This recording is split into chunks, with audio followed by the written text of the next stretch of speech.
Hello students, last class में जो हमने टॉपिक स्टार्ट किया था उसका नाम था accounting of reserves accumulated profits and losses. ठीक है, तो यहाँ पे हमने काफ़ी सारी बातें पढ़ी थी। मैंने आपको रिजर्व्स और एक्यूमुलेटेड प्रॉफिट का अकाउंटिंग ट्रीटमेंट समझाया था। मैंने आपको बताया था कि जब भी प्रॉफिट शेयरिंग रेशो चेंज होगी तो हमें रिजर्व्स को पार्टनर्स में डिस्ट्रीब्यूट करना है। रिजर्व्स और एक्यूमुलेटेड प्रॉफिट्स को पार्टनर्स में डिस्ट्रीब्यूट करना है। एक्यूमुलेटेड प्रॉफिट हमें P&L अकाउंट के नाम से दिया जाता है, क्रेडिट बैलेंस ऑफ P&L या फिर स्टेटमेंट ऑफ P&L के नाम से। ठीक है, लाइबिलिटी साइड पे ये गिवन होता है बैलेंस शीट के अंदर। ठीक है, तो यहाँ पे रिजर्व्स और एक्यूमुलेटेड प्रॉफिट हम डेबिट कर देंगे और to partners capital account old partners में ओल्ड रेशो में डिस्ट्रीब्यूट कर देंगे। ठीक है, तो रिजर्व से पैसा निकाल के पार्टनर्स के खाते में पैसा जोड़ दिया। ठीक है, ये एंट्री हमने सीखी थी। और अगली बात, हमने एक्यूमुलेटेड लॉसेस का भी यहाँ पे अकाउंटिंग ट्रीटमेंट पढ़ा था। एक्यूमुलेटेड लॉसेस के साथ भी जो अकाउंटिंग ट्रीटमेंट था वो सेम ही था। इट मीन्स कि हमें एक्यूमुलेटेड लॉसेस को भी क्या करना था, पार्टनर्स में डिस्ट्रीब्यूट करना था।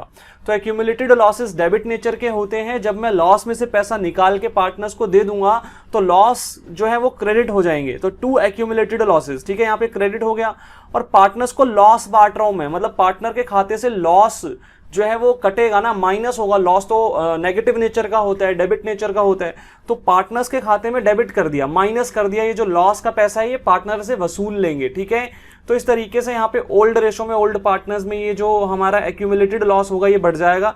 मैंने आपको बताया था कि जो एक्यूमुलेटेड लॉसेज हैं इनको फिक्टिशियस एसेट्स भी कहा जाता है, डेफर्ड रेवेन्यू एक्सपेंडिचर भी कहा जाता है। यहाँ पे डेबिट बैलेंस ऑफ P&L या फिर एडवर्टीजमेंट सस्पेंस अकाउंट ये हमें मुख्य रूप से देखने को मिलेंगे पार्टनरशिप में। अब आगे यहाँ पे मैंने आपको कुछ स्पेशल रिजर्व्स के ट्रीटमेंट समझाए थे। वर्कमैन कंपनसेशन रिजर्व का ट्रीटमेंट समझाया था। इलिस्ट्रेशन नंबर 7 भी हमने यहाँ पे सॉल्व किया था इसके साथ। उसके बाद हमने यहाँ पे इन्वेस्टमेंट फ्लक्चुएशन रिजर्व का ट्रीटमेंट समझा था। ठीक है, यहाँ पे 3 सिचुएशंस थी इन्वेस्टमेंट फ्लक्चुएशन रिजर्व में, और सिचुएशन नंबर 2 में 3 केसेस भी थे यहाँ पे। ठीक है, तो ये सारी बातें यहाँ पे पढ़ी थी। इलिस्ट्रेशन नंबर 8 किया था हमने इसके साथ। और लास्ट में डेफर्ड रेवेन्यू एक्सपेंडिचर का ट्रीटमेंट मैंने आपको समझाया था कि भाई जो हमारे एक्यूमुलेटेड लॉसेस का ट्रीटमेंट होता है वो सेम ट्रीटमेंट यहाँ पे डेफर्ड रेवेन्यू एक्सपेंडिचर का होगा, क्योंकि डेफर्ड रेवेन्यू एक्सपेंडिचर भी तो एक एक्यूमुलेटेड लॉस ही है ना। देखो यहाँ पे लिस्ट में लिखवाया था मैंने, एक्यूमुलेटेड लॉसेस के अंदर ही तो आता है डेफर्ड रेवेन्यू एक्सपेंडिचर। तो ये जो सेम ट्रीटमेंट यहाँ पे जो एक्यूमुलेटेड लॉसेस का था वही यहाँ पे होगा। ठीक है, सेम एंट्री यहाँ पे की है मैंने। लास्ट में एक नोट लिखा था कि reserves accumulated profits and losses are distributed even if question is silent. अगर क्वेश्चन में इनके ट्रीटमेंट के बारे में बता नहीं रखा ना, कुछ भी नहीं बोल रखा कि इनका क्या करना है, तो क्या करेंगे, तो भाई बांटना ही बांटना है। ठीक है, तो ये नोट हमने लिखा था लास्ट में कि भाई अगर रिजर्व्स एक्यूमुलेटेड प्रॉफिट्स या फिर लॉसेस के बारे में हमें नहीं बता रखा क्वेश्चन में कि इनका क्या अकाउंटिंग ट्रीटमेंट हमें करना है, तो भाई बांट दो। ठीक है, क्वेश्चन अगर साइलेंट है तो क्या कर देंगे, बांट देंगे। अब लास्ट क्लास में इलिस्ट्रेशन नंबर 8 तक हमारे हो गए थे, तो आज की क्लास की स्टार्टिंग हम करेंगे इलिस्ट्रेशन नंबर 9 से। तो भाई देखो इलिस्ट्रेशन नंबर 9 क्या है, आपको अपनी स्क्रीन पे दिख रहा होगा। तो चलिए जी एक बार रीड कर लेते हैं क्वेश्चन क्या है। यहाँ पे हमें कहा गया है कि Hardeep and Sandeep are partners sharing profits in the ratio 4:1। Hardeep और संदीप पार्टनर्स हैं और इनकी जो प्रॉफिट शेयरिंग रेशियो है वो 4:1 है। They decide to share profits equally with effect from 1 April 2020। भाई इन दोनों ने मिलकर डिसाइड किया कि 1 अप्रैल 2020 से हम लोग अपनी प्रॉफिट शेयरिंग रेशो चेंज कर लेंगे, मतलब इक्वल कर लेंगे। ठीक है, 1:1 की रेशो में कर लेंगे। तो यहाँ पे प्रॉफिट शेयरिंग रेशो चेंज हो रहा है। अगली बात, their balance sheet as at 31 March 2020 shows a balance of advertisement suspense of 20,000। अब भाई जो इनकी 31 मार्च 2020 की बैलेंस शीट है, 31 मार्च 2020 का मतलब ये हुआ कि date of change of profit sharing ratio पे जो इनकी बैलेंस शीट है, क्योंकि भाई इनकी date of change of profit sharing ratio देखो क्या है क्वेश्चन में, 1 अप्रैल 2020। तो सेम डेट की बैलेंस शीट हमें दी है, 31 मार्च 2020 बोल लो या 1 अप्रैल 2020 बोल लो, एक ही बात है। 1920 की क्लोजिंग बैलेंस शीट और 2021 की ओपनिंग बैलेंस शीट, ठीक है, तो एक ही बात है। अब यहां पे हमें कहा गया कि बैलेंस शीट में हमारे पास एडवर्टीजमेंट सस्पेंस का बैलेंस पड़ा हुआ है 20,000। अब सबसे पहली बात, एडवर्टीजमेंट सस्पेंस बैलेंस शीट में एसेट साइड पे शो हो रहा होगा या लायबिलिटी साइड पे? भाई एडवर्टीजमेंट सस्पेंस एक एक्यूमुलेटेड लॉस है, ये डेबिट नेचर का होता है। ये एसेट्स साइड पे शो होता है, ठीक है, ये एसेट साइड पे शो होता है। तो एसेट साइड पे हमारे पास एक लॉस शो हो रहा है बैलेंस शीट में, ये बात हमें बता रखी है। आगे हमें कहा गया कि pass the journal entry at the time of change in profit sharing ratio. अब हमें कहा गया कि आप क्या करके बताइए, आप जर्नल एंट्री करके बताइए eight the time of change in profit sharing ratio. तो देखो भाई यहां पे इलिस्ट्रेशन नंबर 9 का आंसर करेंगे यहां पे। अब क्वेश्चन में हमें जो डिटेल्स गिवन है वो क्या है, एक बार मैं आपको बता देता हूं कि भाई हरदीप और संदीप दो पार्टनर्स थे, इनकी ओल्ड प्रॉफिट शेयरिंग रेशो 4:1 थी। विद इफेक्ट फ्रॉम 1 अप्रैल 2020 ये अपनी प्रॉफिट शेयरिंग रेशो 1:1 करने वाले हैं, और जिस तारीख को ये अपनी रेशो चेंज करने वाले हैं उस तारीख को बैलेंस शीट में एक एक्यूमुलेटेड लॉस पड़ा हुआ है एडवर्टीजमेंट सस्पेंस नाम से 20,000 का। अब यहां पे हमें कहा गया कि जर्नल एंट्री करके बताओ eight the time of change in profit sharing ratio. तो भाई पूरे क्वेश्चन में सिर्फ एक एक्यूमुलेटेड लॉस ही तो गिवन है ना, और किसी चीज की जर्नल एंट्री थोड़ी ना मांगी है यहाँ पे, सिर्फ हमें एक्यूमुलेटेड लॉस की जर्नल एंट्री करके बतानी है।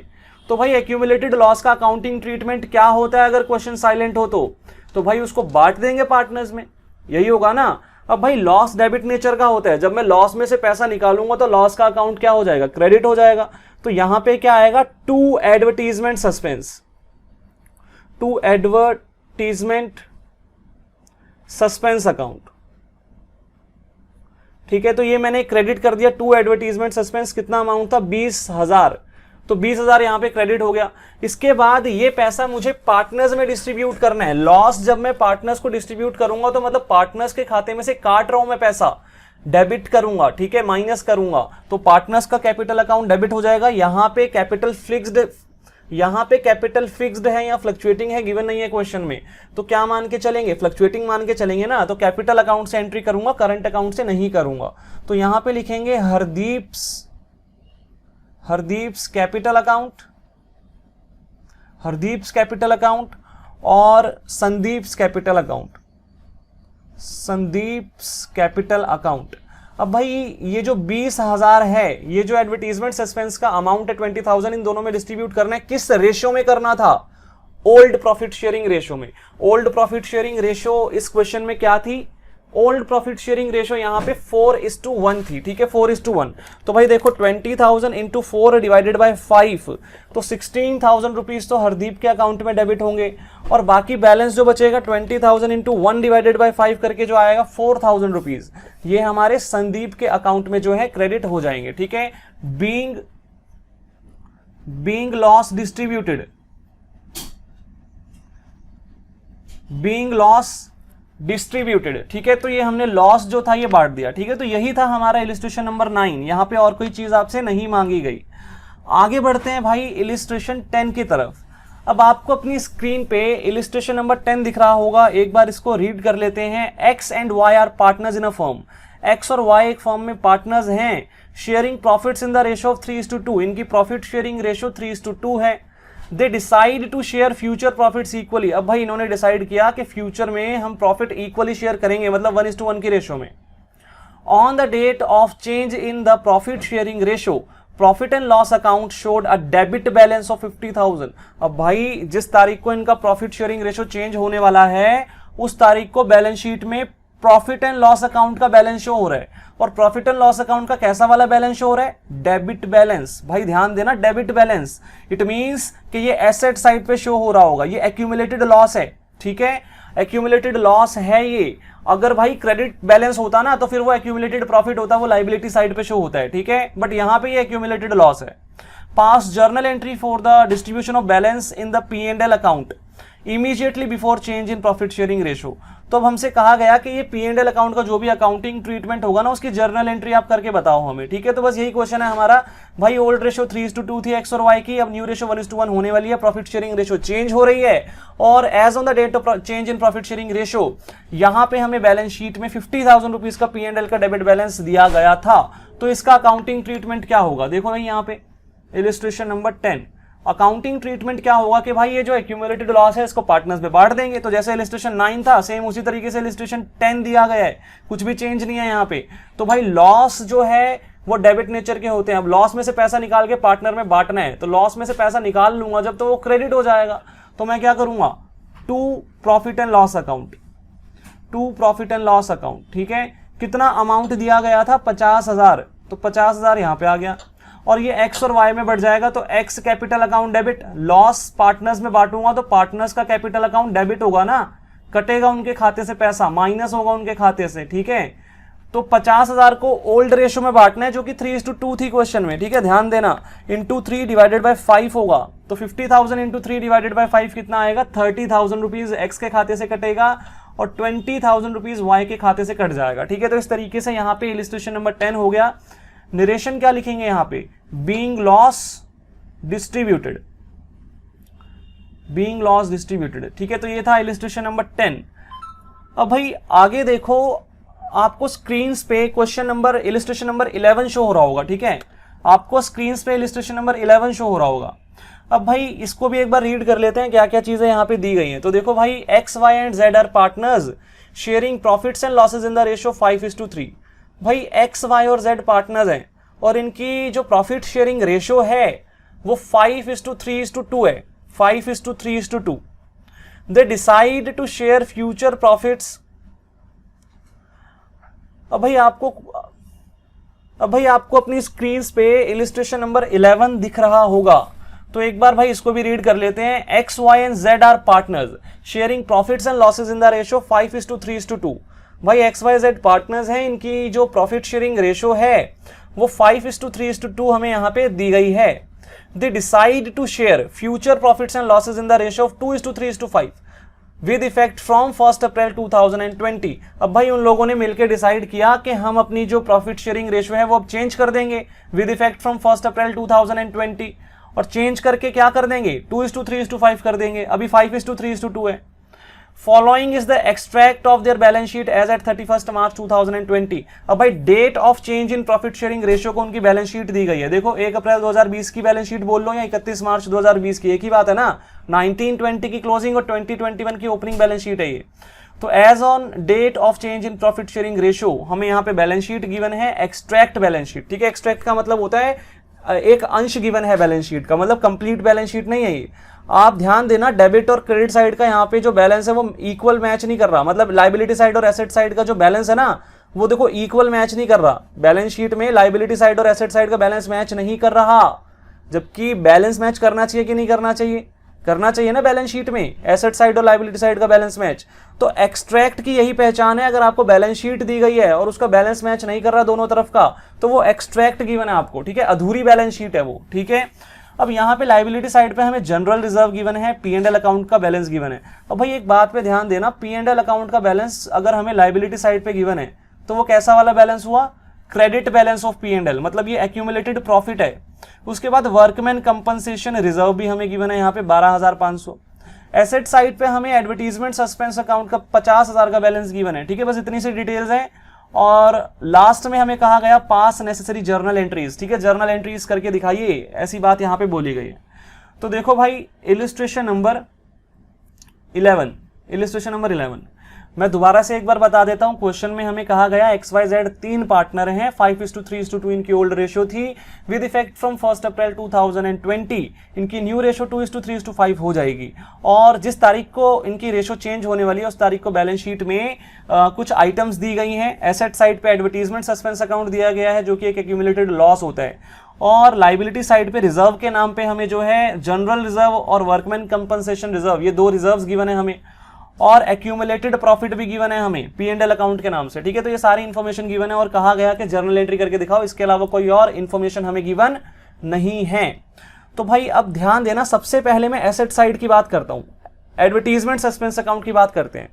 भाई ये एक एक्यूमुलेटेड लॉस है, तो एक्यूमुलेटेड लॉस को पार्टनर्स में डिस्ट्रीब्यूट करना होता है, ओल्ड पार्टनर्स में ओल्ड रेशो में, ठीक है। अभी हमने इलिस्ट्रेशन 9 और 10 में भी तो किया था ना ये काम, तो कर देते हैं भाई। तो इसमें कौन सी बड़ी बात है, 2 एडवर्टीजमेंट सस्पेंस अकाउंट। अब तो मुझे लगता है समझाने की भी जरूरत नहीं कि क्रेडिट क्यों किया मैंने इसको, ठीक है। तो भाई लॉसेस क्रेडिट होंगे, क्रेडिट क्यों किए मैंने, भाई लॉस में से पैसा निकाल रहा हूं, डेबिट नेचर के होते हैं, पैसा निकालूंगा तो क्या हो जाएगा, क्रेडिट हो जाएगा, और ये पैसा पार्टनर्स में बांट दूंगा, ये लॉस पार्टनर्स में डिस्ट्रीब्यूट करूंगा तो पार्टनर के खाते में से कटेगा ना, तो उनका अकाउंट क्या होगा, डेबिट होगा। तो यहाँ पे एक्स कैपिटल अकाउंट आएगा, x capital account, wise capital account भी आएगा, 3 पार्टनर है इस क्वेश्चन में, और जेड्स कैपिटल अकाउंट भी आएगा, ठीक है, इन तीनों में ये जो लॉस था 50,000 का, ये डिस्ट्रीब्यूट होगा ओल्ड रेशो में। अब ओल्ड रेशो क्या थी, 5:3:2, तो 50,000 इंटू 5 डिवाइडेड बाई 10 मतलब 25,000 एक्स के अकाउंट में डेबिट होगा। उसके बाद ऐसे ही 50,000 इंटू 3 डिवाइडेड बाई 10 15,000 जो है वो वाई के अकाउंट में डेबिट होगा। और ऐसे ही 50,000 इंटू 2 डिवाइडेड बाई 10,000 रुपीज जो है वो जेड के अकाउंट में डेबिट होगा। बीइंग लॉस डिस्ट्रीब्यूटेड, ठीक है। तो ये तो हमारी फर्स्ट एंट्री हो गई यहाँ पे, ठीक है, फर्स्ट एंट्री हो गई, एक्यूमुलेटेड लॉस की एंट्री हो गई, ठीक है। एसेट साइड का सारा मामला जो है हमने निपटा दिया। लाइबिलिटी साइड पे आते हैं। अब यहाँ पे हमें दो रिजर्व्स दिए गए हैं, जनरल रिजर्व और वर्कमैन कंपनसेशन रिजर्व, और साथ ही में हमें एक्यूमुलेटेड प्रॉफिट दिया गया है। अब भाई एक बात पे ध्यान देना, वर्कमैन कंपनसेशन रिजर्व जो दिया गया है 12,500, क्या इससे रिलेटेड हमें कोई एडजस्टमेंट गिवन है क्वेश्चन में?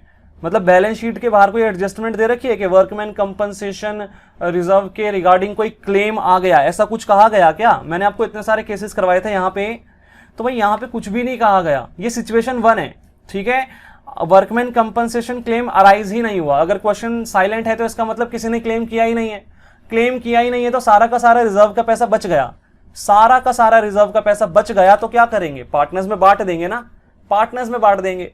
और अगली बात, ये जो जनरल रिजर्व है ये तो पार्टनर्स में बटेगा ही बटेगा, इसका तो कोई विवाद है ही नहीं, ठीक है। और P&L अकाउंट जो है ये भी पार्टनर्स में डिस्ट्रीब्यूट होगा। तो मतलब ये तीनों के तीनों रिजर्व्स पार्टनर्स में बटने वाले हैं। तो सिंगल एंट्री में इनके लिए पास करूंगा, अलग अलग एंट्री नहीं करूंगा। अब देखो, इन रिजर्व से पैसा निकालना है, रिजर्व्स क्रेडिट नेचर के होते हैं, रिजर्व्स क्रेडिट नेचर के होते हैं। इनमें से पैसा निकालूंगा तो ये सारे रिजर्व्स क्या हो जाएंगे, डेबिट हो जाएंगे ना। तो मैं एक एक करके इनको सबको डेबिट करूंगा। देखो, सबसे पहले जनरल रिजर्व अकाउंट डेबिट हो गया। उसके बाद P&L अकाउंट, आप एब्रीवेशन यूज मत करना, ठीक है, आप लोग इसको पूरा लिखेंगे। और वर्कमैन कंपनसेशन रिजर्व, ठीक है। तो इस तरीके से यहाँ पे अमाउंट्स भी इनके लिख देता हूँ। यहाँ पे 75,000 रुपीज का अमाउंट था, यहाँ पे 37,500 का, और यहाँ पे 12,500 का। तो ये रिजर्व सारे मैंने डेबिट कर दिए हैं, इनमें से पैसा निकाल दिया। और ये पैसा किस में बांटना है, पार्टनर्स में बांटना है। भाई ये जो रिजर्व्स होते हैं ये प्रॉफिट का पार्ट होते हैं, क्रेडिट नेचर के होते हैं। अब ये मैं पार्टनर्स में बांटूंगा तो पार्टनर्स के खाते में ये पैसा जुड़ जाएगा, मतलब क्रेडिट हो जाएगा। तो पार्टनर्स के कैपिटल अकाउंट क्रेडिट कर देते हैं, 2x कैपिटल अकाउंट। कहीं पे भी मुझे ये नहीं कहा गया क्वेश्चन में कि कैपिटल जो है वो फिक्स्ड है, तो फ्लक्चुएटिंग मान के चलेंगे, ठीक है। इसलिए मैं कैपिटल अकाउंट शब्द यूज कर रहा हूँ, करंट अकाउंट का शब्द का यूज मैं यहाँ पे नहीं कर रहा, ठीक है। तो यहाँ पे इस तरीके से हमारे पास ये आ गया। अब टोटल अमाउंट कितना था रिजर्व्स का, देखो भाई 75,000 प्लस 37,500 और प्लस 12,500, 1,25,000 इन तीनों का टोटल है, ठीक है। अब ये मुझे पार्टनर्स में बांटना है, टोटल को बांटना है मुझे पार्टनर्स में, ओल्ड रेशो में 5:3:2 में। तो 1,25,000 इंटू 5 डिवाइडेड बाय 10, ठीक है। तो 62,500 तो एक्स के अकाउंट में आएगा, ठीक है, 62,500, ये एक्स्ट्रा जीरो लग गया। ऐसे ही अब मैं y के लिए भी कैलकुलेशन करूंगा, 1,25,000 इंटू 3 डिवाइडेड बाय 10, तो भाई 37,500 यहाँ पे आएगा, 37,500। और ऐसे ही अब मैं z के लिए कैलकुलेशन करूंगा, 1,25,000 इंटू 2 डिवाइडेड बाय 10, तो 25,000 रुपीज यहाँ पे आ जाएगा z के अकाउंट में। तो ये मैंने सारे के सारे जो मेरे रिजर्व्स थे वो बांट दिए हैं। वर्कमैन कंपनसेशन रिजर्व के रिगार्डिंग यहाँ पे कोई एडजस्टमेंट नहीं थी, इट मींस कोई क्लेम नहीं आया, तो सारा का सारा रिजर्व का पैसा बच गया तो मैंने पार्टनर्स में बांट दिया, ठीक है। तो यहाँ पे नरेशन क्या आएगी, बीइंग रिजर्व्स डिस्ट्रीब्यूटेड, ठीक है। तो ये था हमारा इलिस्ट्रेशन नंबर 11। अब भाई आगे देखो, इलिस्ट्रेशन नंबर 12 क्या है, आपको अपनी स्क्रीन पे दिख रहा होगा। इलिस्ट्रेशन नंबर 12 एक बार रीड आउट कर लेते हैं भाई क्या है। तो भाई देखो, राधिका, बानी and Chitra were partners in a firm sharing profits and losses in the ratio of 2:3:1। भाई राधिका, बानी और चित्रा एक फर्म में पार्टनर्स हैं, इनकी प्रॉफिट शेयरिंग रेशियो 2:3:1 है। With effect from 1 April 2080 they decide to share future profits and losses in the ratio of 3:2:1। अब भाई 1 अप्रैल 2018 से इन्होंने डिसाइड किया कि ये लोग अपना जो फ्यूचर का जो भी प्रॉफिट शेयरिंग रेशियो है वो चेंज कर देंगे, 3:2:1 में शेयर करेंगे अब ये प्रॉफिट। तो यहाँ पे प्रॉफिट शेयरिंग रेशियो चेंज हो गई है। आगे कहा गया कि on that date their balance sheet showed a debit balance of 24,000 in P&L account and a balance of 1,44,000 in general reserve. अब वो कह रहे हैं भाई as on date of change in profit sharing ratio balance sheet में P&L का debit balance था। It means एक हमारे पास एक्यूमुलेटेड लॉस था, यहाँ पे लॉस था ये, ठीक है। P&L का डेबिट बैलेंस मतलब एसेट साइड पे शो होगा, ये एक्यूमुलेटेड लॉस है हमारा। और जनरल रिजर्व का भी बैलेंस यहाँ पे हमें दिया गया था कुछ। आगे कहा गया it was also agreed that goodwill of the firm be valued at 1,80,000। अब भाई प्रॉफिट शेयरिंग रेशियो चेंज हुई है तो वहां पे गुडविल का भी इन्होंने ट्रीटमेंट जो है डाल दिया। वो कह रहे हैं गुडविल जो है वो 1,80,000 वैल्यू की गई है, फर्म की गुडविल 1,80,000 है। आगे हमें कहा गया the land having book value of 3 lakh will be valued at 4,80,000।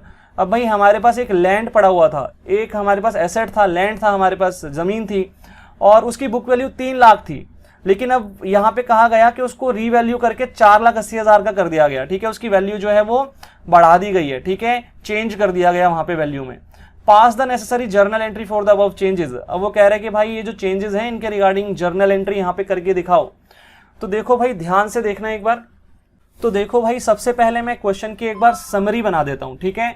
हमें यहाँ पे 3 पार्टनर्स की इंफॉर्मेशन दी गई, राधिका, बानी एंड चित्रा, ठीक है। ये 3 पार्टनर्स थे। इनकी जो ओल्ड रेशो थी ना, ओल्ड रेशो ये थी 231 और इनकी जो न्यू रेशो होने वाली है वो क्या होने वाली है 3:1, ठीक है। ये भी हमें गिवन था। आगे हमें बताया गया कि जो date of change in profit sharing ratio है उस डेट पे बैलेंस शीट जो दी गई है ना, बैलेंस शीट में हमें 2 चीजें दी गई हैं। एक तो हमें P&L अकाउंट का डेबिट बैलेंस गिवन है, कितना गिवन है यहाँ पे डेबिट बैलेंस हमें 24,000 का। और उसके अलावा दूसरी चीज यहाँ पे हमें गिवन है जनरल रिजर्व का अमाउंट कितना था यहाँ पे 1,44,000, ठीक है, ये हमें गिवन था। उसके बाद हमें गुडविल बताई गई, यहाँ पे फर्म की गुडविल बताई गई, कितनी थी 1,80,000 थी फर्म की गुडविल। उसके बाद बोला गया कि फर्म के पास एक लैंड था जिसकी बुक वैल्यू जो थी ना वो 3 लाख थी। बुक वैल्यू कितनी थी 3 लाख थी, लेकिन इसको रीवैल्यू किया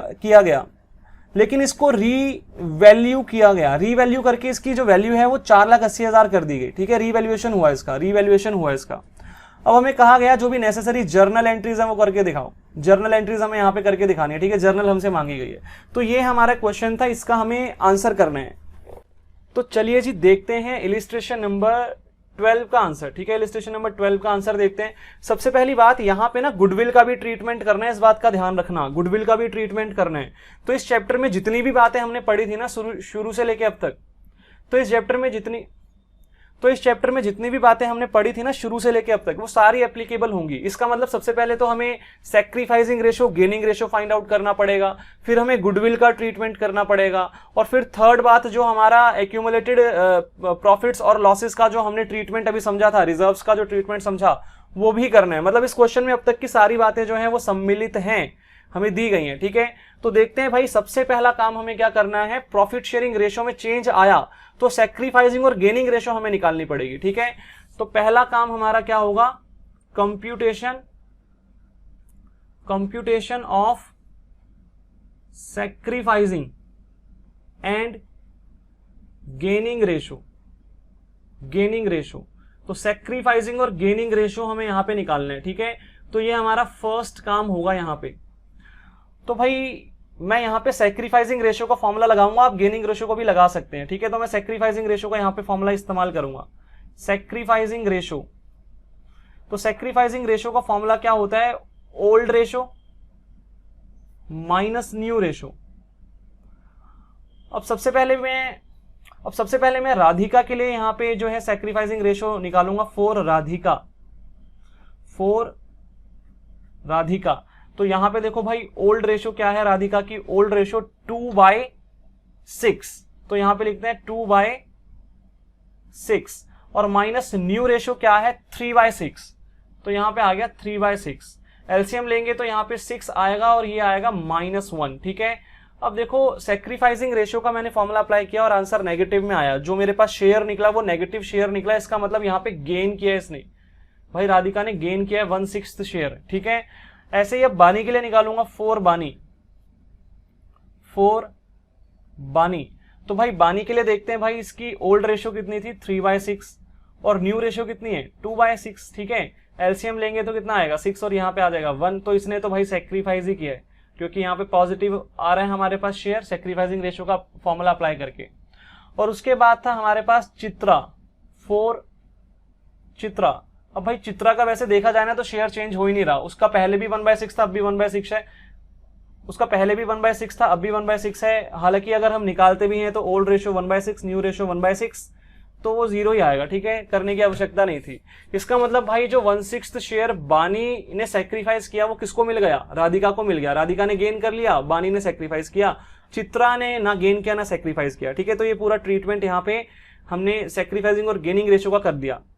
अगली बात, अब जब हमने सेक्रीफाइसिंग और गेनिंग रेशियो निकाल ही ली है तो गुडविल का ट्रीटमेंट कर देते हैं साथ साथ, गुडविल का ट्रीटमेंट कर देते हैं साथ साथ, ठीक है। तो सेकंड काम मैं अब गुडविल का ट्रीटमेंट करूंगा यहाँ पे, ठीक है। तो जैसे जैसे हमने इस चैप्टर में टॉपिक्स पढ़े थे ना, उसी सीक्वेंस में मैं आपको इस क्वेश्चन का आंसर भी सॉल्व करा रहा हूं। सबसे पहले हमने सेक्रीफाइसिंग गेनिंग रेशियो सीखा, फिर हमने गुडविल का ट्रीटमेंट सीखा था। अब भाई फर्म की गुडविल 1,80,000 है, ध्यान देना, फर्म की गुडविल 1,80,000, ये फर्म की गुडविल है, पूरी फर्म की गुडविल है ये 1,80,000। अब ये जो गुडविल है फर्म की 1,80,000, इसमें से मुझे शेयर निकालना पड़ेगा गेनिंग पार्टनर का, राधिका का शेयर 1/6 निकालना पड़ेगा कि उसने कितना गेन किया शेयर, क्योंकि जितना उसने गेन किया उतना ही तो वो कंपनसेट करेगी ना बानी को, तो कंपनसेशन का अमाउंट निकालना पड़ेगा, compensation for goodwill, compensation for goodwill निकालना पड़ेगा मुझे, ठीक है। कंपनसेशन फॉर गुडविल कैसे आएगा भाई, फर्म का जो शेयर था, फर्म का जो मतलब गुडविल का अमाउंट था उसको मल्टीप्लाई करूंगा जितना राधिका ने गेन किया उसके साथ, ठीक है। तो यहाँ पे 1/6 गेन था राधिका का, तो 1,80,000 डिवाइडेड बाय 6 हो जाएगा, ठीक है। तो 30,000 रुपीज यहाँ पे जो है कंपनसेशन का अमाउंट आएगा, जो कि राधिका पे करेगी किसको, बानी को। तो राधिका के खाते से पैसा काट के बानी के खाते में जोड़ना है, राधिका के खाते से पैसा काटना है, तो राधिका के खाते में क्या होगा, डेबिट हो जाएगा ना। तो राधिकास कैपिटल अकाउंट डेबिट, यहाँ पे कैपिटल फिक्स्ड है या फ्लक्चुएटिंग है बताया नहीं गया तो फ्लक्चुएटिंग मानेंगे। Radhika's capital account debit, current account इसलिए नहीं लिख रहा मैं। और 2 यहाँ पे क्या आएगा, बानीस कैपिटल अकाउंट, बानी के खाते में पैसा जोड़ दिया, बानीस कैपिटल अकाउंट। कितना अमाउंट जोड़ना था यहाँ पे, 30,000 रुपीज यहाँ से काटा और यहाँ पे जोड़ दिया। Being goodwill adjusted, being goodwill adjusted, ठीक है, गुडविल को हमने एडजस्ट कर दिया, तो ये वाला काम भी हो गया, गुडविल का काम हो चुका है। जो सेक्रीफाइसिंग गेनिंग रेशियो वाला काम था वो भी हो चुका है। अब यहाँ पे ना ये जो एक्यूमुलेटेड जो हमें क्या कहते हैं लॉसेस दिए गए हैं, एक्यूमुलेटेड लॉस दिया गया है, एक एक्यूमुलेटेड लॉस है हमारे पास और एक रिजर्व भी है, इन दोनों का ट्रीटमेंट कर देते हैं यहाँ पे, ठीक है। तो थर्ड पॉइंट पे यहाँ पे मैं इन दोनों का ट्रीटमेंट करूंगा, देखना ध्यान से। सबसे पहले एक्यूमुलेटेड लॉसेस में से पैसा निकाल के पार्टनर्स में बांटना है, तो इसका मतलब यहाँ पे एक्यूमुलेटेड लॉसेस तो डेबिट नेचर के होते हैं, जब मैं उनमें से पैसा निकालूंगा तो वो क्रेडिट हो जाएंगे, तो 2P&L अकाउंट हो जाएगा ना, इसका मतलब 2P&L अकाउंट। और ये पैसा तीनों पार्टनर्स में बटेगा, ठीक है। इसको मैं थोड़ा नीचे लिखता हूँ, स्पेस नहीं बचेगा यहाँ पे लिखते हैं, ठीक है। तो यहाँ पे मैं लिख के दिखाता हूँ आपको 2P&L। तो मैंने एक्यूमुलेटेड लॉस का पैसा जो 24,000 था वो निकाल लिया और ये तीनों पार्टनर्स में बट जाएगा, डेबिट हो जाएगा, उनके खाते से माइनस हो जाएगा, ठीक है। तो राधिकास कैपिटल अकाउंट आ जाएगा यहाँ पे। तो देखो भाई, Radhika's capital account debit, Radhika's capital account debit. ऐसे ही Bani's capital account debit, Bani's capital account debit. और ऐसे ही Chitra's capital account debit, Chitra's capital account debit, ठीक है। तो ये 24,000 ओल्ड रेशो में बांटना है, इस बात का ध्यान रखना भाई। ओल्ड रेशो 2:3:1 था, कहीं न्यू रेशो में मत बांट देना, ठीक है। तो 24,000 इंटू 2 डिवाइडेड बाय 6 करेंगे तो यहाँ पे 8,000 आएगा। ऐसे ही 24,000 इंटू 3 डिवाइडेड बाय 6 करेंगे तो यहाँ पे 12,000 आएगा। और ऐसे ही 24,000 इंटू 1 डिवाइडेड बाय 6 करेंगे तो यहाँ पे 4,000 चित्रा के अकाउंट में डेबिट हो जाएगा, ठीक है। तो being loss distributed, being loss distributed, ठीक है। अब ऐसे ही साइड बाय साइड मैं यहाँ पे करके दिखा देता हूँ आपको। जो हमारा रिजर्व था, रिजर्व भी बांटना है, रिजर्व क्रेडिट नेचर का होता है, रिजर्व में से पैसा निकालूंगा तो रिजर्व का अकाउंट डेबिट हो जाएगा, तो जनरल रिजर्व अकाउंट डेबिट। आप लोग एब्रीवेशन यूज मत करना, मेरे पास स्पेस कम है और मैं जल्दी जल्दी कर रहा हूँ इसलिए मैं एब्रीवेशन यूज कर रहा हूँ, ठीक है। आप लोगों को पूरा पूरा लिखना है यहाँ पे। और ये पैसा पार्टनर्स में बढ़ जाएगा to Radhika's capital account, Radhika's capital account. ऐसे ही यहाँ पे to Bani's capital account, Bani's capital account और 2 चित्रास कैपिटल अकाउंट। ठीक है, इस तरीके से यहाँ पे ये पैसा तीनों में बढ़ जाएगा। कितना अमाउंट था? 1,44,000 था। तो 1,44,000 को ओल्ड रेशो में बांटना है। 1,44,000 इंटू 2 डिवाइडेड बाय 6 करेंगे तो यहाँ पे 48,000 आ जाएगा। ठीक है, स्पेस कम था, 48,000 है, ये समझ जाना। ठीक है, ऐसे ही 1,44,000 इंटू 3 डिवाइडेड बाय 6 करेंगे तो यहाँ पे 72,000 आएगा।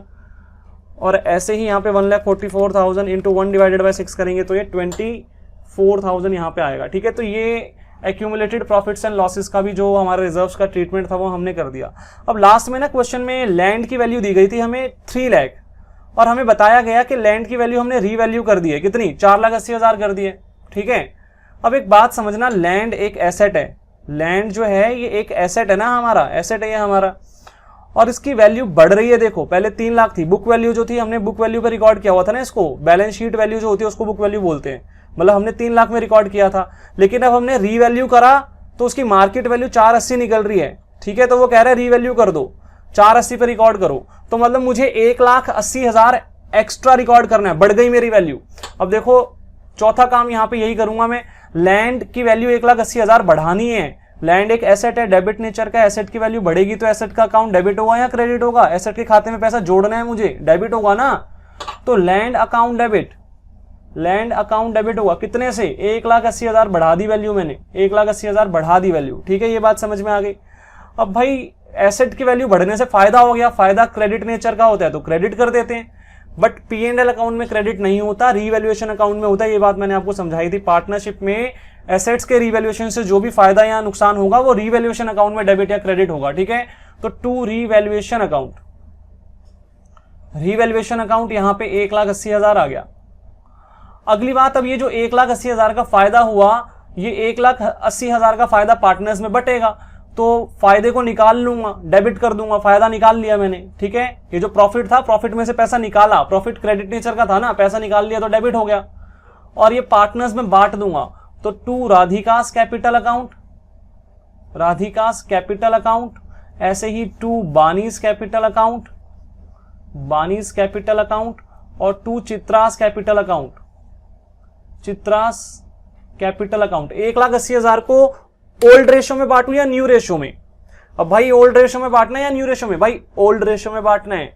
Change in profit sharing ratio के डेट पे ये जो रिवैल्यूएशन है ये हुआ। ठीक है, तो उस डेट पे कोई भी एडजस्टमेंट जो होगी वो ओल्ड रेशो के हिसाब से होगी। ठीक है, इस बात का ध्यान रखना। तो ओल्ड रेशो में बांटना है 1,80,000 को, तो 1,80,000 इंटू 2 डिवाइडेड बाई 6, तो 60,000 तो यहां आ गया। ठीक है, ऐसे ही 1,80,000 इंटू 3 डिवाइडेड बाई 6, तो 90,000 यहां आ गया। और ऐसे ही 1,80,000 इंटू 1 डिवाइडेड बाई 6, तो 30,000 यहां पे चित्रा के अकाउंट में क्रेडिट हो गया। ठीक है, प्लस हो गया। तो इस तरीके से हमारे पास ये लैंड वाली जो एडजस्टमेंट थी ये भी हमने कर दी। तो ये था हमारा पूरा क्वेश्चन। ठीक है, इलस्ट्रेशन नंबर 12 हमारा यहाँ पे कंप्लीट हो गया। अब बच्चों बुक में देखना पेज नंबर 4.18 निकालना। ठीक है, पेज नंबर 4.18 पे आपको ये टॉपिक दिख रहा होगा जो आपको स्क्रीन पे दिख रहा है इस टाइम पे। इस टॉपिक को एक बार रीड करेंगे। ठीक है, ये टॉपिक निकाल लो। अब यहाँ पे हमें क्या कहा गया है पहले समझते हैं। भाई हमने अभी अभी reserves, accumulated profit and losses का ट्रीटमेंट समझा था, अकाउंटिंग ट्रीटमेंट। हमने क्या समझा?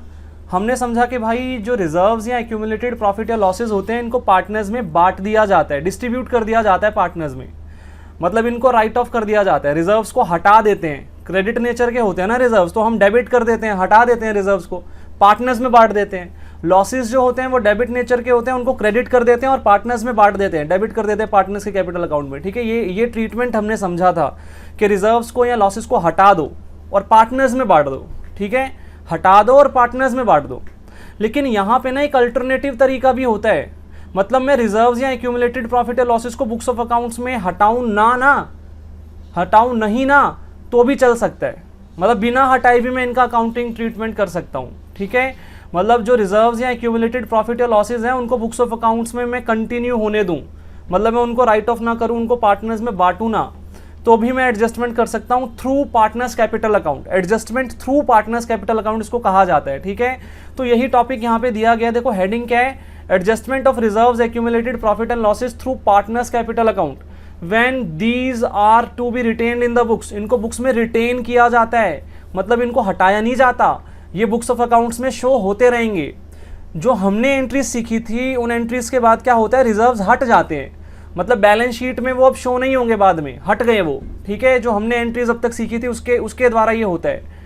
जो हमने अभी एंट्रीज सीखी थी उसमें रिजर्व्स हट जाएंगे, एक्यूमुलेटेड लॉसेस भी हट जाएंगे बैलेंस शीट से, बुक्स ऑफ अकाउंट से गायब हो जाएंगे वो, ठीक है। लेकिन ये जो तरीका है, ये जो एडजस्टमेंट का तरीका है, यहाँ पे ये कंटिन्यू करेंगे बुक्स ऑफ अकाउंट्स में, मतलब आगे आने वाली बैलेंस शीट में वो शो होते रहेंगे, ठीक है, उन पर कोई इंपैक्ट नहीं पड़ेगा, ठीक है जी। यहाँ पे एडजस्टमेंट जो होती है ना वो पार्टनर्स कैपिटल अकाउंट के थ्रू होती है। तो अगर आपको क्वेश्चन में ये कहा गया कि आपको adjustment through partners capital account करनी है, आपको रिजर्व्स और एक्यूमुलेटेड प्रॉफिट एंड लॉसेस की adjustment through partners capital account करनी है, तो आप क्या करेंगे? तो भाई आपको ना नेक्स्ट पेज पे, यहाँ पे नेक्स्ट पेज पे देखना, इससे नेक्स्ट पेज जो है पेज नंबर 4.19, यहाँ पे आपको ये चीज़ दिख रही होगी जो अभी आपको स्क्रीन पे दिख रही है, ठीक है, ये नोटिंग होगी आपके सामने। तो ये तरीका है, ये कुछ स्टेप्स हैं, इन स्टेप्स के थ्रू ये जो मेथड हम फॉलो करेंगे, ठीक है। जब आपको बोलेगा कि भाई एक्यूमुलेटेड लॉसेस या प्रॉफिट्स जो हैं, जो रिजर्व्स हैं, उनका जो अकाउंटिंग ट्रीटमेंट है वो क्या करना है, थ्रू पार्टनर्स कैपिटल अकाउंट हमें उसको एडजस्ट करना है। जब ऐसा बोलेगा आपको, स्पेसिफिकली क्वेश्चन में बोल रखा होगा कि through partners capital account adjust करना है हमको, तो ये स्टेप्स हैं, ये स्टेप्स फॉलो करने पड़ेंगे आपको। अब देखो स्टेप नंबर 1 क्या है, calculate the net effect of reserves accumulated profit and losses. अभी जो स्टेप नंबर 1 है ना, नेट इफेक्ट निकालना, ये मैं अभी आपको करके दिखाऊंगा, ठीक है। इलिस्ट्रेशन नंबर 14 में आपको सॉल्व करवाऊंगा आज, उसमें आपको समझाऊंगा ये नेट इफेक्ट क्या होता है, ठीक है। तो अभी के लिए बस इतना समझो कि स्टेप नंबर 1 में हम क्या करते हैं, नेट इफेक्ट निकालते हैं, बस, ठीक है, इतना ही समझना है आपको। स्टेप नंबर 1 क्या है, नेट इफेक्ट निकालना है। स्टेप नंबर 2 क्या है, सैक्रिफाइसिंग या गेनिंग रेशियो निकालनी है, ये तो आती है आपको, सैक्रिफाइसिंग या गेनिंग रेशियो निकालने में कोई दिक्कत नहीं है, सीख रखा है हमने। तो स्टेप नंबर 1 है नेट इफेक्ट निकालना, स्टेप नंबर 2 है सैक्रिफाइसिंग या गेनिंग रेशियो निकालना, यहां तक की बात में कोई दिक्कत नहीं है। स्टेप नंबर 3 क्या है, स्टेप नंबर 3 देखना ध्यान से, स्टेप नंबर 3 में क्या करना है, स्टेप नंबर 3 में जो नेट इफेक्ट होगा ना, उसको गेनिंग पार्टनर के गेनिंग प्रॉफिट शेयर से मल्टीप्लाई करना है, ठीक है, ध्यान देना है इस बात पे। स्टेप नंबर 2 के अंदर देखो, यहाँ पे पूरा रीड करके बताता हूँ मैं, calculate share of gaining partner and sacrificing partner in the net accumulated profit और लॉस और रिजर्व, ठीक है। इस तरीके से यहाँ पे एक हेडिंग दी गई है और यहाँ पे ना for gaining partner equal to हमें दिया गया net effect into gaining profit share. अब एक बात पे ध्यान देना, स्टेप 1 में हमने नेट इफेक्ट निकाला होगा ना, तो उसी नेट इफेक्ट की यहाँ पे बात चल रही है। जो नेट इफेक्ट शब्द आपको दिख रहा है ये वही वाला है जो स्टेप 1 में हमने निकाला होगा, और उसको गेनिंग शेयर से हमें मल्टीप्लाई करना है। गेनिंग शेयर तो हमने स्टेप 2 में निकाल लिया होगा, स्टेप 2 में हमें पता चल गया होगा किस पार्टनर ने गेन किया है, तो जिस पार्टनर ने गेन किया है ना उसके लिए हमें ये कैलकुलेशन करनी है, net effect into gaining profit share, उसका जो भी होगा वो मल्टीप्लाई कर देना है। और जिस पार्टनर ने सैक्रिफाइस किया उसके लिए ये वाली कैलकुलेशन करनी है जो नीचे दी है, फॉर सैक्रिफाइसिंग पार्टनर, ठीक है, नेट इफेक्ट इनटू सैक्रिफाइसिंग जो भी उसका प्रॉफिट शेयर उससे मल्टीप्लाई करना है। हालांकि इन दोनों से आंसर सेम ही आएगा, ठीक है, बट फिर भी आंसर तब डिफरेंट आएगा जब 2 से ज़्यादा पार्टनर होंगे, ठीक है। अभी इतना ज़्यादा डिटेल में नहीं जाएंगे, बट आपको इतना समझना है कि भाई गेनिंग पार्टनर के लिए हमें क्या करना है, net effect into gaining profit share, sacrificing partner के लिए हमें क्या करना है, नेट इफेक्ट इनटू सैक्रिफाइसिंग जो भी उसका प्रॉफिट शेयर होगा, ठीक है। और उसके बाद स्टेप 4 में हमें जो है जर्नल एंट्री कर देनी है। जर्नल एंट्री यहाँ पे देखो ध्यान से, 2 केसेस हैं। In case of positive effect मतलब नेट प्रॉफिट, यहाँ पे gaining partners capital account debit to sacrificing partners capital या करंट अकाउंट दिया गया है। और in case of negative effect मतलब in case of negative effect मतलब नेट लॉस, इस केस में उल्टी एंट्री की हुई है, sacrificing partners capital account debit कर दिया और गेनिंग पार्टनर्स कैपिटल अकाउंट जो है वो क्रेडिट कर दिया, ठीक है। इस तरीके से यहाँ पे ये सब बातें लिखी हैं। हालांकि ये सब बातें 100% आपको समझ में नहीं आई होंगी, हालांकि ये आपको सिर्फ 60-70% अब तक समझ में आया होगा, ज़्यादा समझ में नहीं आया होगा। बट अभी हम 2 क्वेश्चंस करेंगे इसके रिलेशन में, ठीक है, इलिस्ट्रेशन 13 और इलिस्ट्रेशन 14, और ये पूरी नोटिंग आपको जो है अच्छे से समझ में आएगी। आप कॉपी में नोट कर लेना, ठीक है, कॉपी में हेडिंग डालना। हेडिंग क्या डालोगे आप, हेडिंग आपको ये डालनी है, adjustment of reserve accumulated profit and losses through partners capital account, that is when these are to be retained in the books, मतलब हम इनको हटाएंगे नहीं, पार्टनर्स में डिस्ट्रीब्यूट नहीं कर रहे हैं हम, ठीक है। रिजर्व्स और एक्यूमुलेटेड प्रॉफिट या लॉसेस बुक्स ऑफ अकाउंट्स में कंटिन्यू रहेंगे, रिटेन्ड रहेंगे, ठीक है, उनको हटा नहीं रहे हैं, उनको पार्टनर्स में डिस्ट्रीब्यूट नहीं कर रहे हैं, उनमें से पैसा निकाल के पार्टनर के खातों में हम डेबिट या क्रेडिट नहीं कर रहे हैं, ठीक है। ये रिजर्व्स जो है वो चलते रहेंगे वैसे के वैसे, हम एडजस्टमेंट कर रहे हैं पार्टनर्स कैपिटल अकाउंट के थ्रू, ठीक है। तो ये अलग टॉपिक है आपका। तो इस तरीके से यहाँ पे कुछ स्टेप्स हैं, ये स्टेप्स अभी मैं आपको डिस्कस करवाऊंगा। इलिस्ट्रेशन नंबर 13 और 14 के थ्रू, ठीक है। तो ये नोटिंग आपको कॉपी में करनी है, नोटिंग पहले आप कर लो, वीडियो को यहीं पे पॉज कर लो, ठीक है। नोटिंग पहले यहाँ तक कर लो, उसके बाद आप इलिस्ट्रेशन 13 एंड 14 यहाँ पे देखना वीडियो के अंदर। तो भाई देखो, पहले अब हम इलिस्ट्रेशन 14 करेंगे, ठीक है, उसके बाद इलिस्ट्रेशन 13 करेंगे। तो 14th इलिस्ट्रेशन आपको अपनी स्क्रीन पे दिख रहा होगा, एक बार रीड कर लेते हैं, बुक्स भी होंगी आपके पास, ठीक है, रीड करना बुक से। D, E and F are sharing profits and losses in the ratio 5:3:2। D, E और एफ जो हैं ये अपनी प्रॉफिट शेयरिंग रेशियो यहाँ पे इनकी दी हुई है, 5:3:2 इनकी प्रॉफिट शेयरिंग रेशियो है। They decide to share profits and losses in the ratio of 2:3:5 with effect from 1st April 2020।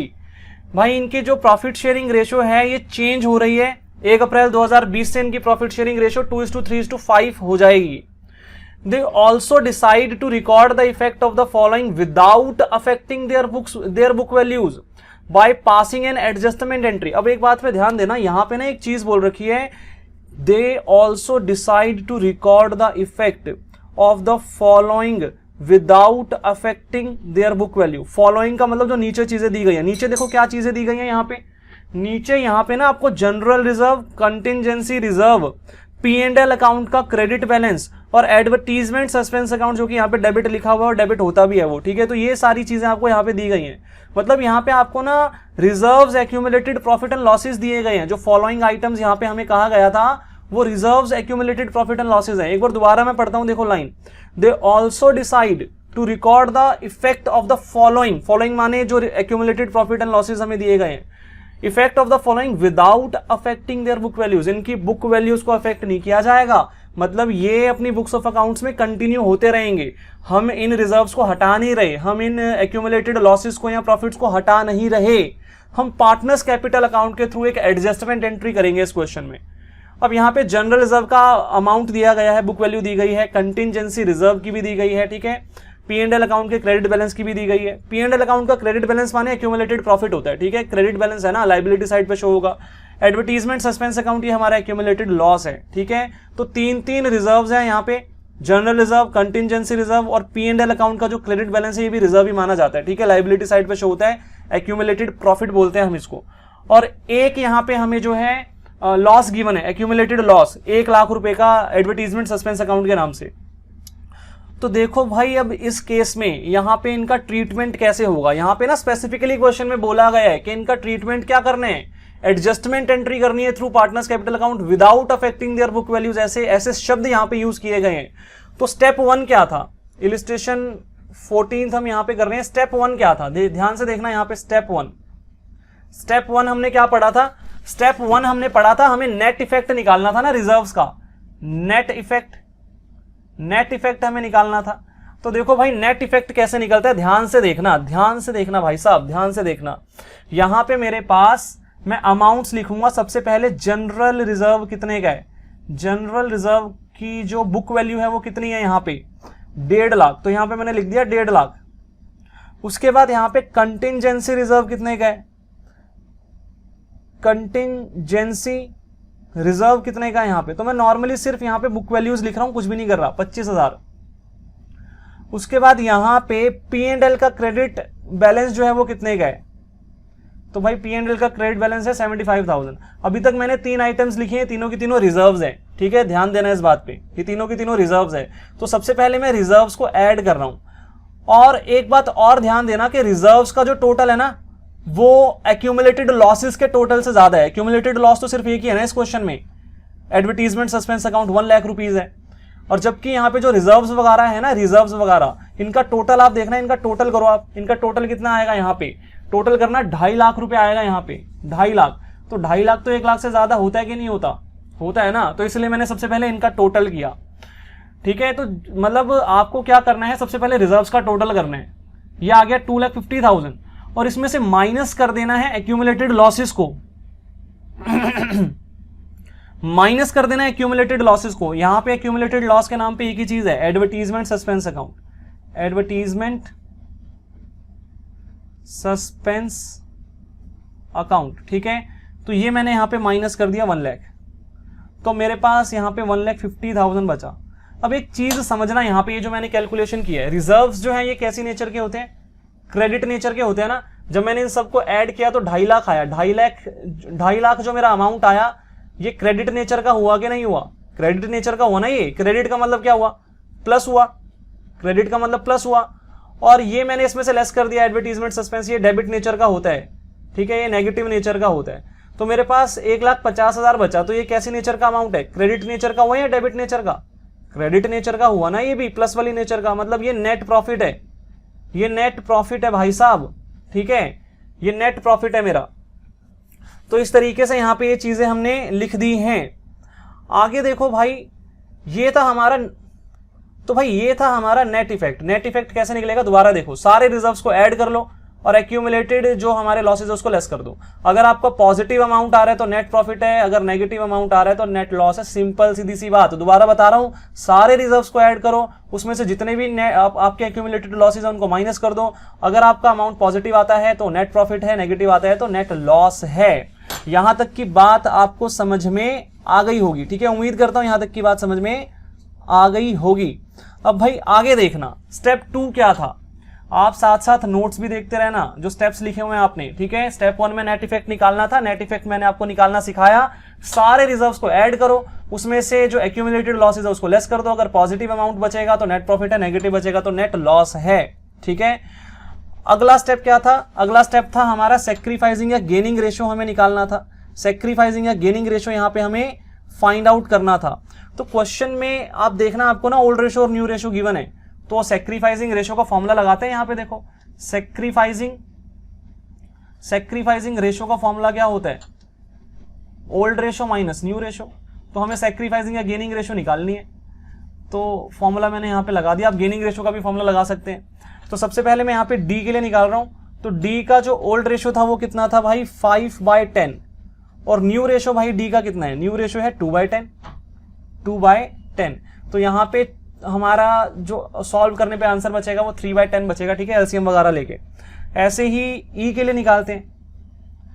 ई का जो ओल्ड रेशियो था वो कितना था? ओल्ड रेशियो 3/10 था, माइनस न्यू रेशियो यहां पे हमारा 3/10 ही था, तो यहां पे तो 0 आ गया, ठीक है। और एफ के लिए भी निकाल लेते हैं। ओल्ड रेशियो कितना था? 2/10, और न्यू रेशियो यहां पे कितना है हमारा? 5/10, तो ये हमारा नेगेटिव में आएगा 3/10। इसका मतलब भाई यहां पे ना डी ने सेक्रीफाइस किया और एफ ने गेन किया, एफ ने गेन किया, ठीक है। नेगेटिव आ रहा है ना सेक्रीफाइसिंग रेशियो का फॉर्मूला लगाने पे, तो गेन किया इसने। तो स्टेप 2 भी हो गया हमारा। अब स्टेप 3 क्या था? नोट्स में देखते रहना भाई साहब। स्टेप 3 क्या था? स्टेप 3 में यहां पे हमें कहा गया था कि गेनिंग पार्टनर के लिए हमें फॉर्मूला अप्लाई करना है, net effect into gained profit share.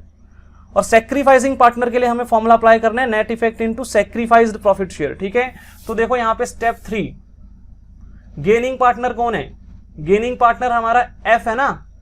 तो फॉर एफ यहां पे कैलकुलेशन देखना क्या होगी? नेट इफेक्ट, नेट इफेक्ट कितना था मुझे बताओ? नेट इफेक्ट 1.5 लाख रुपए हमने निकाला था स्टेप 1 में, इसी को बोलते हैं नेट इफेक्ट, ठीक है। और इनटू क्या करना है? जो भी इसका गेन्ड शेयर है 3/10। और सेक्रीफाइसिंग पार्टनर के लिए हमें क्या करना है? सेक्रीफाइसिंग पार्टनर कौन है? डी है, ठीक है, यहां पे डी लिखते हैं। तो डी के लिए हमें क्या करना है? नेट इफेक्ट इनटू जो भी उसका सेक्रीफाइसिंग शेयर है वो आएगा, ठीक है। यहां पे इस तरीके से आ जाएगा। तो भाई कैलकुलेशन करेंगे, यहां पे देखो 1,50,000 इंटू 3 डिवाइडेड बाई 10 करेंगे तो कितना आएगा? 45,000। 45,000 यहां पे और 45,000 यहां पे आ जाएगा, ठीक है। इस तरीके से आ गया। ये हमारा गेनिंग पार्टनर था, गेनिंग पार्टनर, और ये हमारा सेक्रीफाइसिंग पार्टनर था, सेक्रीफाइसिंग पार्टनर है, ठीक है। तो हमने दोनों के लिए ये जो कैलकुलेशन थी ये कर दी है, जो स्टेप 3 में हमें कही गई थी। स्टेप 4 में हमें क्या करना था भाई? तो स्टेप 4 में ना 2 केसेस थे, देखो ध्यान से, नोट्स में देखना अपने। इन case of positive effect, positive effect का मतलब नेट प्रॉफिट, और in case of negative effect मतलब नेट लॉस। अब भाई पॉजिटिव इफेक्ट या नेगेटिव इफेक्ट इसका ये मतलब है, देखो यहाँ पे देखो ध्यान से, यहाँ पे पॉजिटिव इफेक्ट का मतलब नेट प्रॉफिट, ये पॉजिटिव अमाउंट आया था ना आपका, तो मतलब नेट प्रॉफिट है ये। अगर ये नेगेटिव आता ना आपका, अगर ये नेगेटिव आता तो वो नेट लॉस होता। अब भाई यहाँ पे नेगेटिव तो आ नहीं रहा, तो ये नेट प्रॉफिट है ना। तो मैं एंट्री क्या करूंगा? एंट्री करूंगा gaining partners capital account debit, to sacrificing partners capital account. समझ में आ रही है बात? अगर यहां नेगेटिव अमाउंट होता तो मैं एंट्री क्या करता, फिर मैं sacrificing partners capital account debit to gaining partners capital account करता। नोट्स में देखते रहना ध्यान से।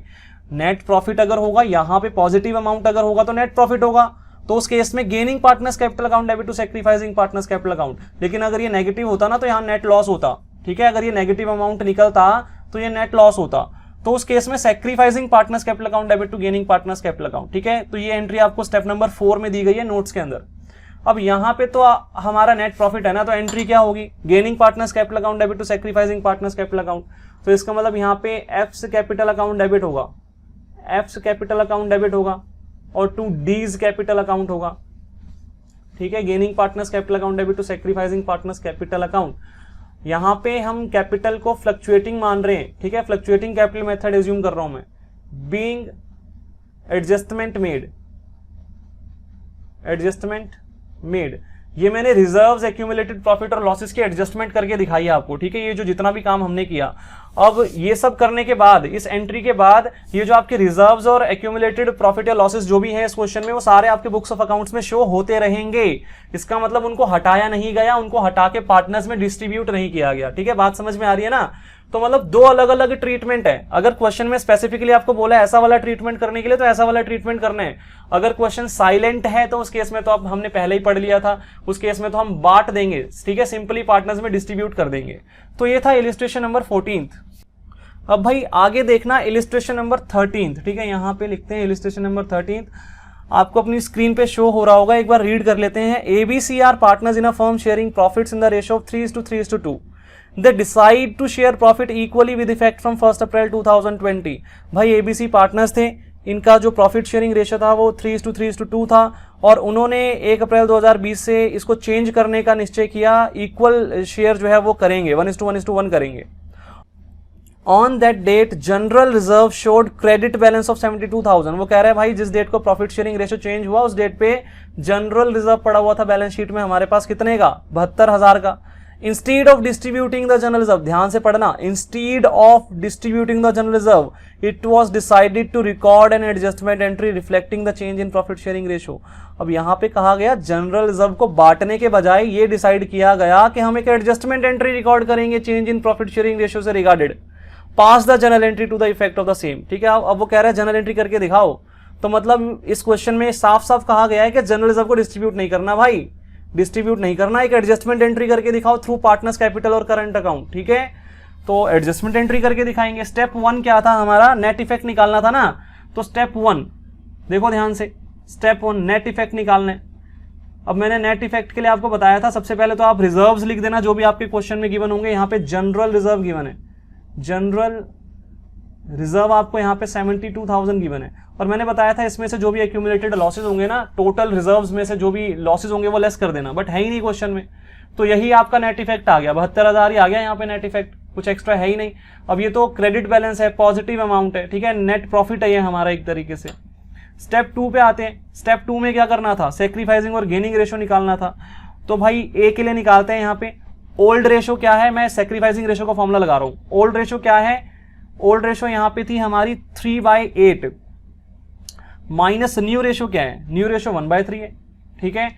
तो यहाँ पे एलसीएम लेंगे, 3 और 8 का एलसीएम कितना आएगा, 24 आएगा, ठीक है। तो यहाँ पे आ जाएगा 24 divided by 8, 3 into 3 9 minus 24 divided by 3 8 into 1 8, तो ये 1/24 आ गया। ऐसे ही बी के लिए निकालेंगे, ओल्ड रेशियो 3/8 न्यू रेशियो 1/3, तो इसके लिए भी सेम अमाउंट आएगा हमारा, सेम कैलकुलेशन होगी, ठीक है, सेम शेयर आएगा 1/24। और फिर सी के लिए निकालेंगे, इसका ओल्ड रेशियो 2/8 था, न्यू रेशियो 1/3 है, एलसीएम 24 आएगा, 24 डिवाइडेड बाई 8, 3 आया, 3 into 2 6 minus 24 divided by 3 8 8 into 1 8, तो ये आ गया -2/24, ठीक है, इस तरीके से। तो यहां पे सेक्रीफाइस किया ए ने, सेक्रीफाइस किया ए ने, और बी ने भी सेक्रीफाइस किया, इन दोनों का शेयर पॉजिटिव आ रहा है सेक्रीफाइसिंग रेशियो का फॉर्मूला अप्लाई करने पे, और गेन किया यहां पे सी ने, ठीक है, गेन किया यहां पे सी ने।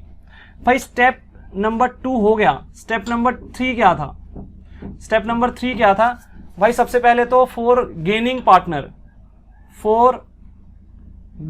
पार्टनर एक कैलकुलेशन यहाँ पे मुझे करके दिखानी थी, मतलब फॉर सी, ठीक है, सी के लिए कैलकुलेशन करनी थी। क्या करनी थी कैलकुलेशन? नेट इफेक्ट इंटू जो भी उसका गेनिंग शेयर है, ठीक है, ये कैलकुलेशन मुझे करनी थी। तो 72,000 इंटू 2 डिवाइडेड बाई 24, तो 6,000 यहां पे आएगा। और फिर फॉर सैक्रिफाइसिंग पार्टनर,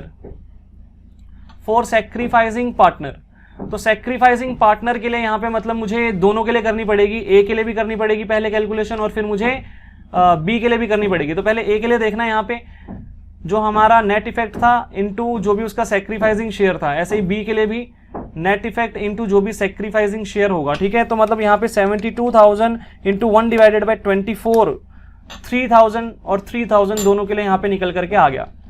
और स्टेप 4 में क्या था? स्टेप 4 में हमें जर्नल एंट्री करनी थी, लेकिन जर्नल एंट्री करने से पहले एक ध्यान देना कि भाई स्टेप 1 के अंदर जो अमाउंट निकला था ये नेट प्रॉफिट था या नेट लॉस था? भाई ये नेट प्रॉफिट था ना, तो एंट्री जो होगी वो क्या होगी? एंट्री क्या होगी? Gaining partners capital account debit to sacrificing partners capital account. अगर यहाँ पे नेट लॉस होता तो फिर sacrificing partners capital account debit to gaining partners capital account होती है एंट्री, ठीक है। तो स्टेप 4 में आपको स्टेप 1 पे ध्यान देना पड़ेगा, इस बात पे नजर डालना अच्छे से। तो यहाँ पे तो भाई gaining partners capital account debit होगा, इसका मतलब सीज कैपिटल अकाउंट डेबिट होगा, कैपिटल फ्लक्चुएटिंग यहाँ पे अज्यूम कर रहा हूँ, क्वेश्चन में कुछ बोला ही नहीं है। और यहाँ पे to B's capital account to B's capital account आ जाएगा, ठीक है, क्रेडिट हो गए इन दोनों का अकाउंट। जो सैक्रिफाइसिंग पार्टनर्स थे उनके कैपिटल अकाउंट क्रेडिट हो गए। तो 6,000 का अमाउंट यहाँ पे आ गया, कैलकुलेशन स्टेप 3 से हमने लिया यहाँ पे, और 3,000 इन दोनों के अकाउंट में यहाँ पे आ गया, ठीक है। बीइंग एडजस्टमेंट मेड, ठीक है। तो ये था भाई हमारा इलिस्ट्रेशन नंबर 13th। अब भाई इस चैप्टर में हमारे इलिस्ट्रेशन 14th तक कवर हो गए आज की क्लास तक, ठीक है, इलिस्ट्रेशन 14th तक। तो बच्चों आज हम इतना ही करेंगे, और आज का आपका होमवर्क ये है कि जो बुक में आपके अनसॉल्व्ड क्वेश्चंस 10 से लेके 20 तक है ना, 10 से लेके 20 तक, ठीक है, वो सारे क्वेश्चंस आपके होमवर्क हैं। वो सारे क्वेश्चंस आपके इसी टॉपिक से रिलेटेड है, reserves, accumulated profit and losses से रिलेटेड है, ठीक है। तो क्वेश्चन नंबर 9 तक तो ऑलरेडी हो चुके होंगे आपके, अगर नहीं हुए हैं, डाउट्स है तो बता देना, ठीक है। और क्वेश्चन नंबर 10 से लेके 20 तक आज होमवर्क दे रहा हूं मैं, 10 से लेके 20 तक, ठीक है। तो ये क्वेश्चंस मेरे को करके पीडीएफ बना के भेजना ताकि मैं चेक भी कर पाऊं, ठीक है ना। तो ये आपका आज का होमवर्क रहेगा।